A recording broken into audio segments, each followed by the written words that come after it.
قرآن مجید یہ بتاتا ہے کہ انسانی تاریخ میں سیدنا ابراہیم علیہ السلام ایک غیر معمولی شخصیت کے حامل ہے، اور ان سے اللہ تعالیٰ کے دین اور اس کی ہدایت نے ایک بڑا موڑ مڑا ہے۔ یعنی سیدنا ابراہیم علیہ السلام کے بارے میں قرآن مجید نے جو مقدمات قائم کیے ہیں ان کی تفصیل کا تو یہ موقع نہیں ہے، لیکن بہت غیر معمولی حیثیت سے وہ ان کو پیش کرتا ہے اور یہ بتاتا ہے کہ ہم نے دین کے دوسرے مرحلے کی ابتدا سیدنا ابراہیم علیہ السلام سے کی ہے۔ یعنی ایک مرحلہ سیدنا ابراہیم علیہ السلام سے پہلے ختم ہوا ہے اور اس کے بعد دوسرے مرحلے کی ابتدا سیدنا ابراہیم علیہ السلام سے ہوئی ہے۔ انسانی تاریخ میں ان سے پہلے جو انبیاء علیہ السلام آئے ہیں اور جن پر پہلے مرحلے کا خاتمہ ہوا ہے، اس سے متعلق ہمیں بہت کم معلومات حاصل ہیں۔ یعنی ہمارے پاس اس وقت جو مذہبی لٹریچر ہے اس میں اگر تورات کو آپ دیکھیے تو اس کی کتاب پیدائش میں آپ کو کچھ معلومات مل جاتی ہیں۔ قرآن مجید میں بھی سیدنا نوح علیہ السلام کی دعوت تفصیل سے بیان ہوئی ہے اور سیدنا آدم کا قصہ بیان ہوا ہے، اس سے پہلے کچھ زیادہ معلومات نہیں ہے۔ لیکن یہ تو واضح ہو گیا ہے کہ اس سے پہلے بھی اللہ کی ہدایت موجود تھی، بلکہ سیدنا آدم ہی سے اللہ تعالیٰ نے وعدہ کیا تھا کہ میں اپنی ہدایت دوں گا، اور جب جب میری ہدایت آئے گی تو پھر اس کے بعد جس نے اس کی پیروی کی وہ دنیا میں ہدایت یافتہ ہو کر زندگی بسر کرے گا۔ یہ بات تو قرآن میں بالاجمال بیان ہوئی ہے، لیکن سیدنا ابراہیم سے یہ غیر معمولی مرحلے کی ابتدا ہوتی ہے، اور میں جہاں تک سمجھ سکا ہوں یہ اندازہ ہوتا ہے کہ یہ کئی پہلوؤں کا ایک بڑا غیر معمولی مرحلہ ہے۔ قرآن نے اس کا ذکر کیا ہے سورہ بقرہ میں، یعنی یہود پر اتمام حجت کرتے ہوئے ایک پورا باب سورہ بقرہ میں یا ایک پوری فصل شروع ہوتی ہے جس میں بنیادی مقدمہ یہی قائم کیا ہے۔ یہ بتایا گیا ہے اس میں کہ سیدنا ابراہیم کو ہم نے مختلف تطہیر و تزکیہ کی آزمائشوں سے گزارا اور بعض ایسے معاملات میں ان کو جھانچا جو اپنے لطافت کے اعتبار سے غیر معمولی تھے، جن میں بعض چیزیں ایسی بھی تھیں جو محتاج تعبیر تھیں، جن میں ایسے بھی بعض معاملات تھے کہ جن معاملات کی اس طرح تفصیل نہیں کی گئی تھی جیسے ہم عام انسانوں کے لیے کرتے ہیں۔ قرآن مجید نے اس میں لفظ کلمات استعمال کیا ہے اور پھر یہ بتایا ہے کہ جب ہم نے اس کو آزمایا اور تطہیر و تزکیہ کے مراحل سے گزارا تو فَأَتَمَّهُنَّ، یعنی آخری درجے میں وہ اس میں پورا اترا۔ قرآن مجید نے غیر معمولی خراج تحسین ان کو پیش کیا ہے، فَأَتَمَّهُنَّ اِذِ ابْتَلَىٰ إِبْرَاهِيمَ رَبُّهُ بِكَلِمَاتٍ فَأَتَمَّهُنَّ، یعنی جس آخری درجے میں کوئی آدمی پورا اتر سکتا ہے اس میں پورے اترے۔ جب وہ پورے اترے تو اللہ تعالیٰ نے کئی فیصلے ان کے بارے میں سنائے ہیں۔ ایک تو قرآن سے یہ معلوم ہوتا ہے کہ یہ بات واضح کر دی گئی کہ اب دین اور ہدایت کی روایت گویا ان سے شروع ہوگی۔ چنانچہ اپنی قوم پر اتمام حجت کے بعد ان کی تاریخ کا مطالعہ کرنے سے بھی معلوم ہوتا ہے کہ اس وقت کی پوری متمدن دنیا میں کم و بیش انہوں نے اپنی دعوت پہنچائی، اور پھر اس کے بعد ان کو یہ ذمہ داری دی گئی کہ وہ اللہ کی عبادت کے گھر کی تعمیر نو کریں، یعنی یہ جو بیت اللہ ہے، اور اس کی بنیادیں پھر انہوں نے اٹھائیں اور اس کو اللہ کی توحید کے مرکز کی حیثیت سے آباد کیا۔ وہ قرآن نے اس کی پوری تاریخ سنائی، اس میں کوئی زیر بحث نہیں۔ جس نقطے کی طرف میں آپ کو لانا چاہتا ہوں وہ یہ ہے کہ سیدنا ابراہیم کا ایک پہلو یہ ہے، یعنی گویا دین کی روایت کو ایک جامعیت کے ساتھ ان سے شروع کیا جا رہا ہے دوسرے مرحلے میں۔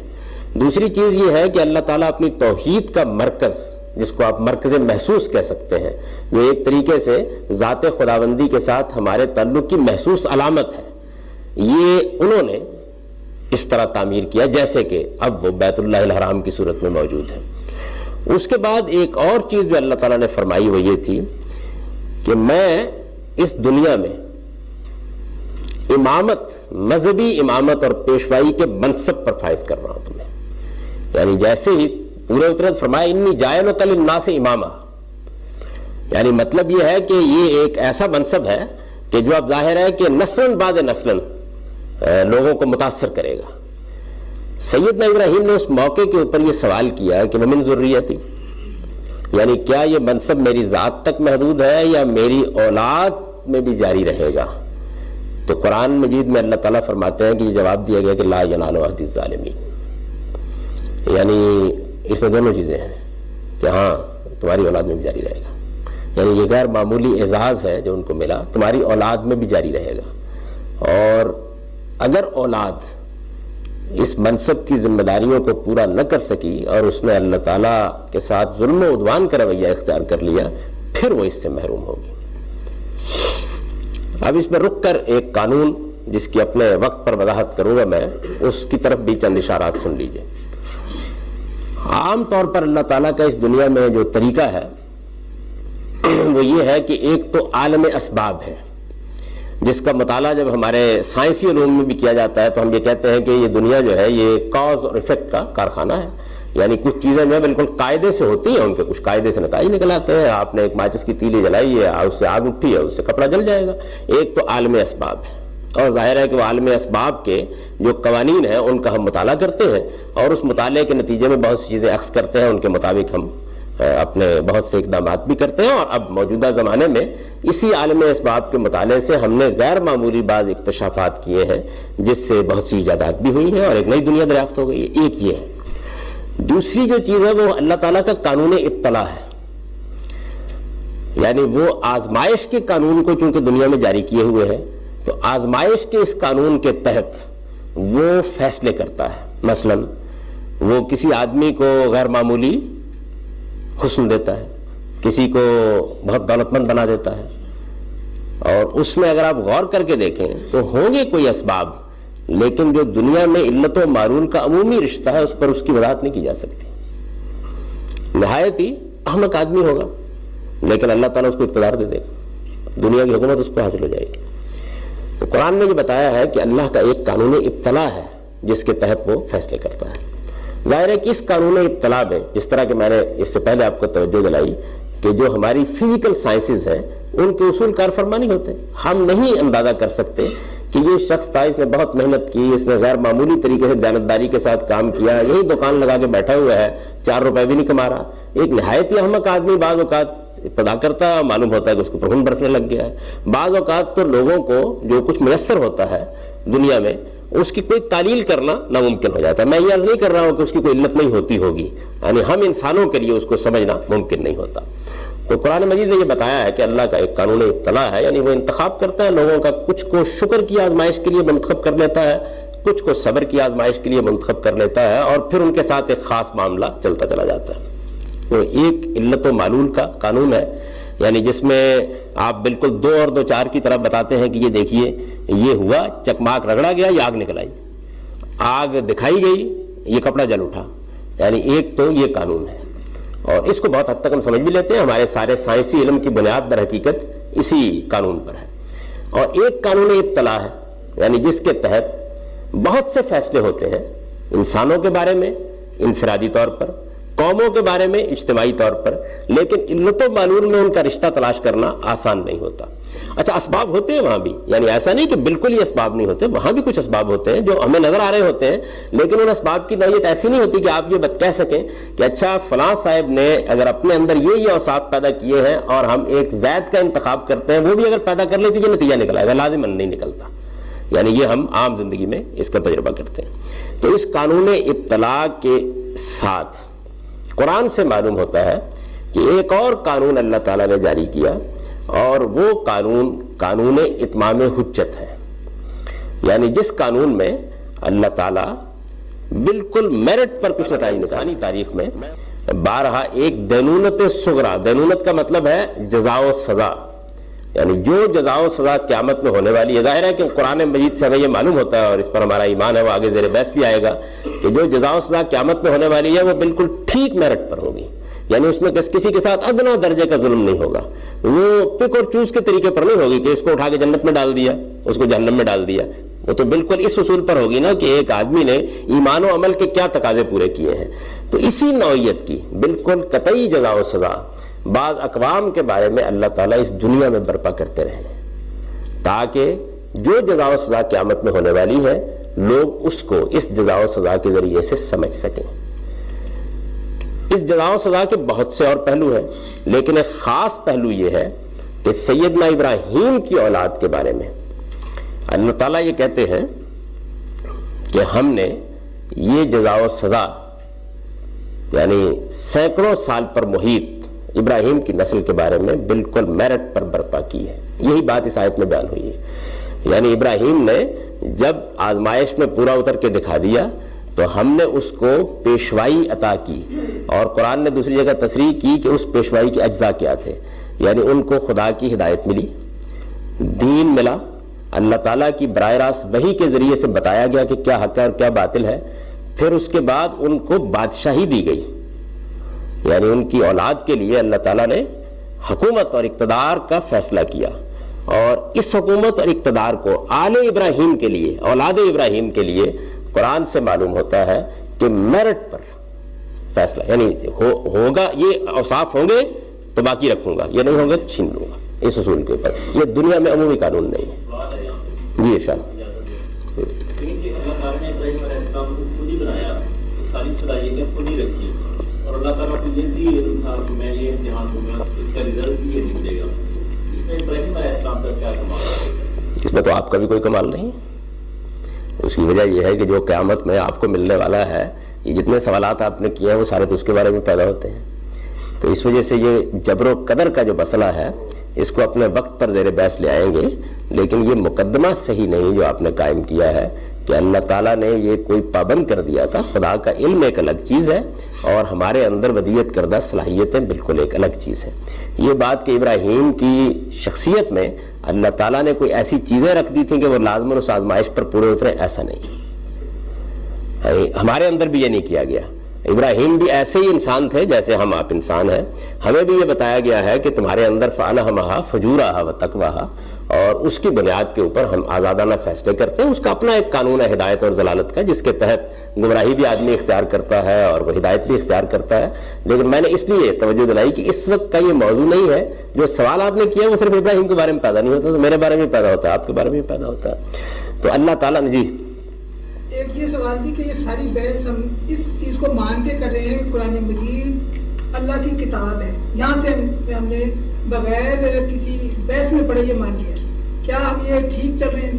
یہ مسلمانوں کو پڑھا رہا ہوں, واضح دین پڑھا رہا ہوں مسلمانوں کو جیسے میں نے اسے سمجھا ہے, نہ کہ غیر مسلموں کو پڑھا رہا ہوں کہ پہلے دین ان سے منوایا جائے. یہ دین کے مطالعے کی پہلے اس کو واضح کر لیجیے اچھی طرح.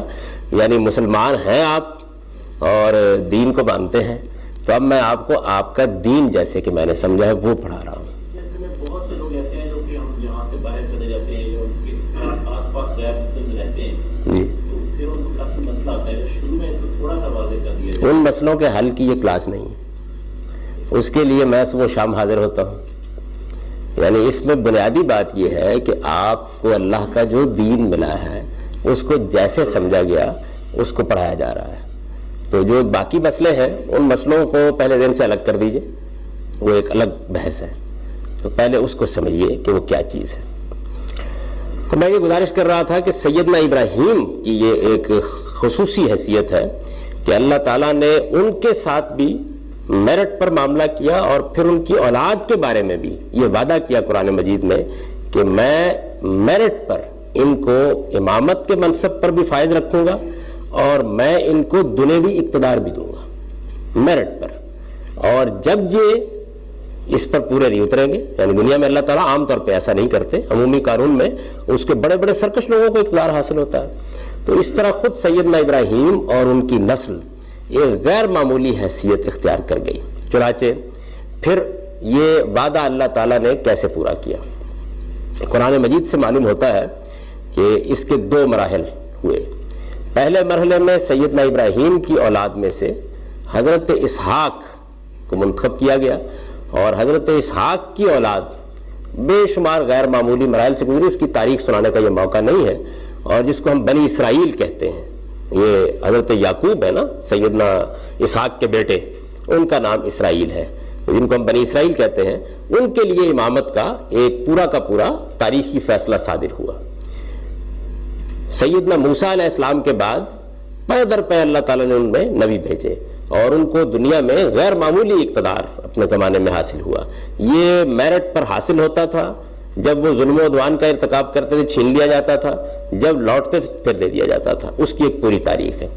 ادھر اللہ تعالیٰ نے ان کی نسل کا جو دوسرا حصہ ہے اس کو سرزمین عرب میں آباد کر دیا, اور ایسی صورتحال میں آباد کر دیا کہ جہاں وہ دنیا میں کسی اور کے کبھی محکوم نہیں ہوئے، اور وہاں وہ آزادی کے ساتھ زندگی بسر کرتے رہے، بیت اللہ کے متولی ہو گئے، ان کو غیر معمولی مذہبی حیثیت بھی حاصل رہی۔ اور پھر جیسے ہی بنی اسرائیل کی معزولی کا معاملہ ہوا تو دوسرے مرحلے میں بنی اسماعیل یعنی ان کے دوسرے بیٹے کے لیے بالکل وہی فیصلہ اسی طرح میرٹ پر کر دیا گیا، اور پھر اس فیصلے کے نتیجے میں نبی صلی اللہ علیہ وسلم کے بعد ایک عظیم سلطنت قائم ہوئی۔ یعنی دونوں میں یہ ہوا کہ دونوں دفعہ نبوت ملی، ہدایت ملی۔ قرآن نے اس کو بیان کیا کہ ہم نے تمہیں نبوت دی، حکم دیا، اور اس کے ساتھ جعلکم ملوکا، بادشاہی دی۔ وہ بادشاہی بنی اسرائیل کو بھی ملی اور ان کو بھی ملی۔ تو رسول اللہ صلی اللہ علیہ وسلم کے بارے میں حضرت ابراہیم کی جو بیت اللہ کو انہوں نے جب تعمیر کیا ہے اور وہاں ان کو آباد کیا ہے تو وہاں انہوں نے دعا کی ہے۔ یہ سورہ بقرہ میں اس دعا میں یہ آیت آئی ہے۔ یوں سمجھ لیجئے کہ محمد الرسول اللہ کی بعثت سے دین کی جو روایت شروع ہونے والی تھی تیسرے مرحلے میں، اس کا پروانہ تقرر یہی آیت ہے۔ یہ تینوں مقامات جن میں یہ آئی ہے اس سے پہلے سورہ جمعہ سے پہلے، ان میں اگر آپ دیکھیں گے تو سیاق و سباق بھی آپ کو قرآن مجید میں یہ بتائے گا کہ اس میں یہی سارا معاملہ زیر بحث ہے۔